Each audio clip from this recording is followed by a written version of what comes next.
Thank you, Mr. Speaker, for the opportunity to contribute to this very important motion. Mr. Speaker, let me start by thanking my party leader, Honorable Raila Odinga, for the credible effort he put in the campaigns to become the African Union Commission chairperson. Mr. Speaker, as has been said by my colleagues before, Honorable Raila put in a lot of energy, a lot of attention, and a lot of effort in attempts to secure this position. And we know that Honorable Raila has a Pan-Africanist spirit, and he has many friends across Africa. But the effort that he put in was not necessarily reflected in the results because there were many factors at play. There were national interests, regional interests, and continental interests, and to some extent international interests that came to play. But we thank God that Honorable Raila put in a very credible effort. And as has been said, he withdrew from the race just before they went to the 6th round. And those who have been saying that Raila Odinga does not accept defeat, you saw it for yourself. Raila put the interests of Africa first, because if we had gone to the 7th round, the implication was that the election of the AUC chair was going to be suspended for another 6 months, and therefore putting Africa at risk in terms of management of the African Union. So that was a great show of Pan-Africanism. That was a great show of a person who believes in democracy.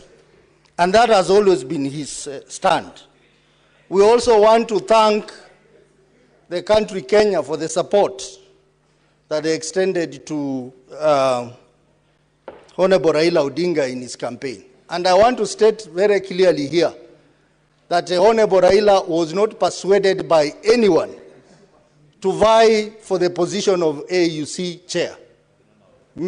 Madam Speaker, I had the privilege to accompany Honorable Raila in February 2023 at the height when we were agitating for a number of things, including high prices and all that. And I traveled with him to Abuja, Nigeria. And by then, the conversation had already started on the issue of African Union. So I want to make it very clear that it was not at the instigation of anyone. It was his own decision to vie, and because he belongs to the country Kenya, we want to thank the leadership of the country for agreeing to support him as a country. Mr. Speaker, Raila Odinga is the candidate that Africa needed at this point in time.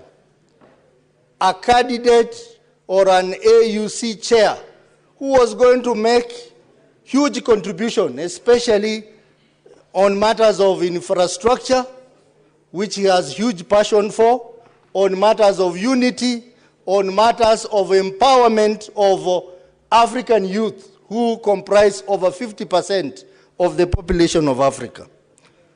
Mr. Speaker, the elections have come and gone, and we know who won the election. Let us discuss, let us engage on the results, but we must engage with caution. I have seen people posting names of countries and how they voted. Madam Speaker, it's so difficult to know how countries voted. because it is secret ballot. I don't know where they're getting that information. Because when you say so-and-so did not vote for us, it has a risk of getting us into a bigger diplomatic mess. So I want to request those who are telling us how countries voted to go slow on that, because we are going to even get deeper into diplomatic crisis. Madam Speaker, I know some people have been saying Frankfurt never voted. But Madam Speaker, if you look at other elections that happened before the election of AUC chair, we had the election of the permanent representative committees of the AU. If you look at these 4 slots of commissioners that were elected, they were all from the Anglophone countries.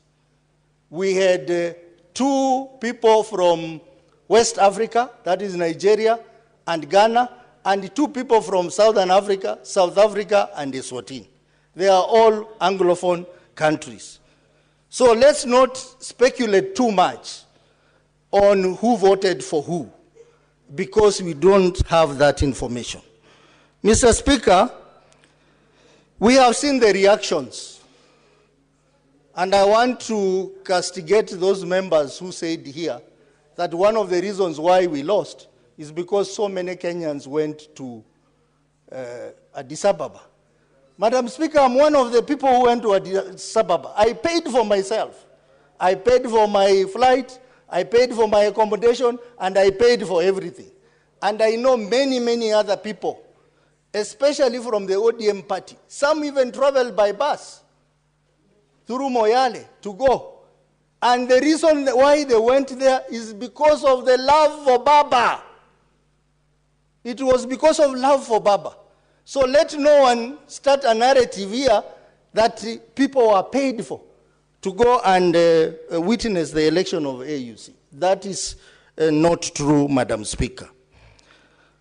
Madam Speaker, I know there are those who are celebrating. They have their own reasons to celebrate. And they have the freedom to make a decision on which way and celebrate on which way to go. But I just wish that Kenyans, we come together whenever we go on the international scene. Madam Speaker, there are countries which are divided, but whenever they go to the international scene, they come together. I can give you an example of Nigeria, which is historically divided between the north and the south. But when the national team of Nigeria, the Super Eagles, is playing, even Boko Haram stops fighting. The east, the north, and the south, they are all together. I think that's the culture that this country needs to adopt. I'm not saying those who are celebrating did a bad thing. They have their own right to do that. I know some of the people who are celebrating, they are actually Baba's supporters. Not all of them are anti-Baba. So they have a right to celebrate. But I just want to insist that whenever we go on the international scene, let us display patriotism and love for each other. Madam Speaker, let me now come to what people have been debating. And I want to speak as the ODM deputy party leader. That please, those who are speculating about our next move, please give us a break. ODM is a strong party with a strong leader. We are reflecting, and when we make a decision, it will not be because Cheregei has told us how to act. It will not be because some people on the streets are telling us how to, our next move. The decisions that the party makes are processed through the party organs of the party. So let people stop speculating to tell us, oh, now we are going to go this direction. ODM is not a village party. This is a serious party that has structures, and a party that makes decisions through consultation. Give us time.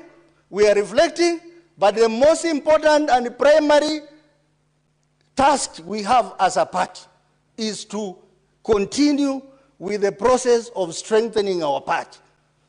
And in the next few days, we are going to do that by having meetings in Western Kenya, Bungoma and Busia. So those who are speculating and saying, oh, Nadiko, oh, what? We have not reached that stage. Anyone who wants to talk to ODM knows where to start. You start by talking to Baba. And you start by engaging the structures of the party. You don't go on the street and start telling us, oh, now ODM, now we think the next thing you need to do is this and this. We are telling you, if you are sending those boys, Akina Cheregei and the others, tell them ODM is such a serious party that he knows what to do. Honorable Senator, you know the parliamentary language when you are referring to your colleagues.